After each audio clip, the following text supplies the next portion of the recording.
बाहुबली नेता और पूर्व सांसद आनंद मोहन की जेल से रिहाई ने बिहार का सियासी मौसम गर्मा दिया है। नीतीश सरकार ने जेल के नियम बदलकर आनंद मोहन को जेल से बाहर निकालने की जो जल्दबाजी दिखाई है, उससे लगता है कि वो इस कार्ड को 2024 में खेलेंगे। जाहिर है पूरे प्रकरण पर सियासी रंग चढ़ गया है। आनंद मोहन और उनके साथियों पर 1994 में गोपालगंज के डीएम जी कृष्णैया की हत्या करने का आरोप था। इस मामले में 2007 में ट्रायल कोर्ट ने आनंद मोहन को दोषी ठहराते हुए फांसी की सजा सुनाई थी। 2008 में पटना हाई कोर्ट ने फांसी की सजा को उम्र कैद में बदल दिया। 2012 में सुप्रीम कोर्ट ने हाई कोर्ट के फैसले को बहाल रखा। 10 अप्रैल को बिहार सरकार ने जेल के नियम में बदलाव करके आनंद मोहन की जेल से रिहाई का रास्ता साफ कर दिया।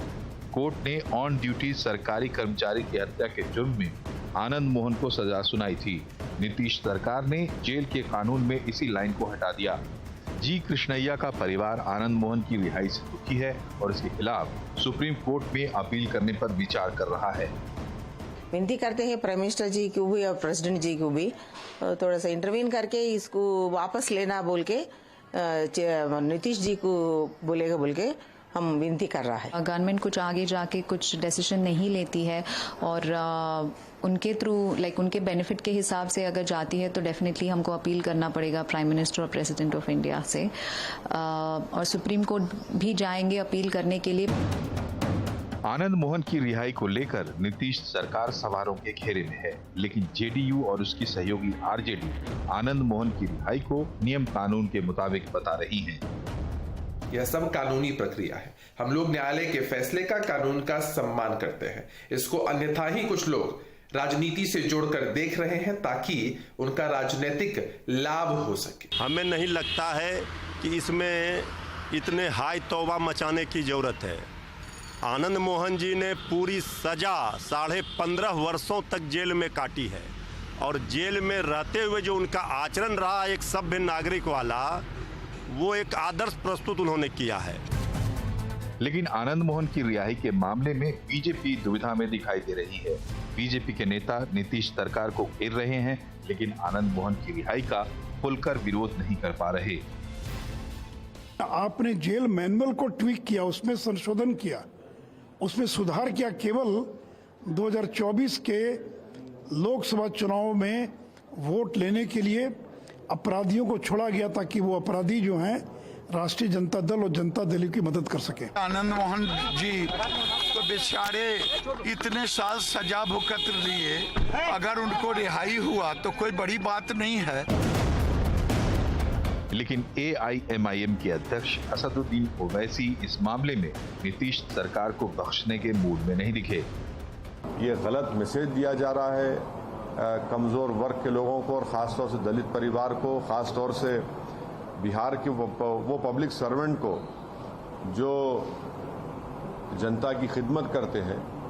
और हम बिहार सरकार से इसका डिमांड करते हैं कि फौरन वो अपने फैसले को वापस लें। बाहुबली आनंद मोहन लगभग हर राजनीतिक पार्टी में रह चुके हैं, जाति से राजपूत हैं और सवर्णों में अच्छा खासा रसूख रखते हैं।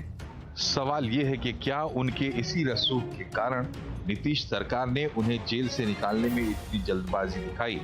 आनंद मोहन जेल से रिहा ना हो, इसके लिए 2016 में नीतीश सरकार ने ही कानून में संशोधन किया था, तो अब उसे फिर से बदलने की क्या जरूरत पड़ गई? क्या ये सुशासन बाबू का दोहरा चरित्र नहीं है?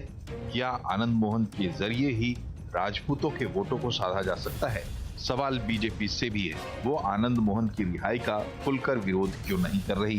क्या वो भी 2024 से पहले राजपूतों को नाराज नहीं करना चाहती? तो चलिए, कई सवाल हैं यहाँ पर और उन सवालों का उत्तर ढूंढने की कोशिश होगी। हमारे साथ चर्चा में जुड़ रहे हैं जेडीयू की प्रवक्ता अनुप्रिया, आरजेडी की प्रवक्ता उर्मिला ठाकुर, लोक जनशक्ति पार्टी रामविलास के वाइस प्रेसिडेंट AK वाजपेयी, वरिष्ठ पत्रकार प्रदीप सिंह और अंबेडकर यूनिवर्सिटी के प्रोफेसर अभय दुबे। आप सभी का बहुत बहुत स्वागत है। तो पहला सवाल अनुप्रिया जी आप ही से होगा और मैं सवाल भी क्या पूछूं, सिंपल है कि क्यों, किस लिए, क्यों छोड़ा? विपिन जी, सर्वप्रथम मैं आपके चैनल के माध्यम से जम्मू कश्मीर में आतंकी हमले और छत्तीसगढ़ में हुए नक्सली हमले में शहीद सैनिकों के प्रति मैं श्रद्धापूर्वक श्रद्धांजलि अर्पित करती हूँ।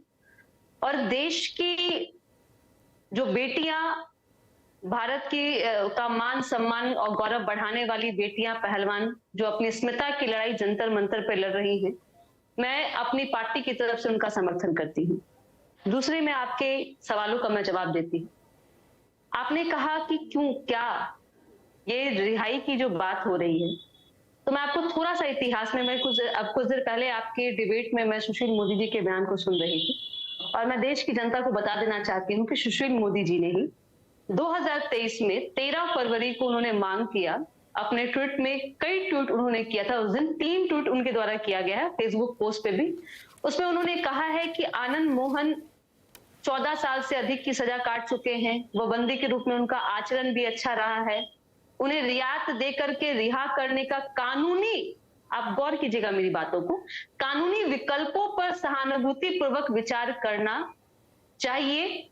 उन्होंने यहां कहा कि राजीव गांधी के हत्यारों को जब रिहा किया जा सकता है तो सुशील आनंद मोहन को क्यों नहीं।